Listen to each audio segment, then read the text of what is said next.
4 месеци по локалните избори, ангажираните лица се уште го немаат добиено надоместокот за сработеното, кој достигнува и до 350 евра. Во 29 општини градоначалниците или делумно или воопшто не им ги исплатиле парите на членовите во избирачките одбори кои си ја завршиле работата, соопшти од ДИК за Телма. Државната изборна комисија вчера до општините испратила уште еден допис со кој бараат да си ја завршат обврската.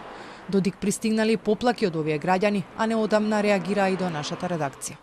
Законската обврска ја исполниле скоро 2/3 од општините, додека пак 29 општини не исплатиле или тоа го направиле делумно, нецелосно. Државната изборна комисија бара брзо постапување по обврските за исплата на надоместоците на изборните органи за локалните избори 2025.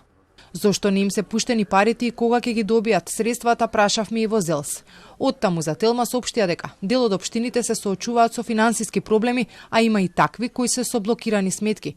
Најчесто станува збор за помали општини. Од ЗЕЛС искоментира и дека во иднина ваквата обврска треба да ја преземе Државната изборна комисија. Дека состојбата во општините не е најдобра може да се види од листата на должници на Министерството за финансии, каде со доспеани а неподмирени обврски се речиси сите. Инаку ангажираните лица во избирачките одбори за време на изборите го подготвуваат местото за гласање, ги идентификуваат гласачите и на крајот на изборниот ден ги бројат гласовите. Износот на надоместокот кој го добиваат се движи од 12 до 22.000 денари, во зависност од големината на општината. Локалните избори беа лани. Првиот круг беше на 19 октомври, а вториот се одржа на 2 ноември.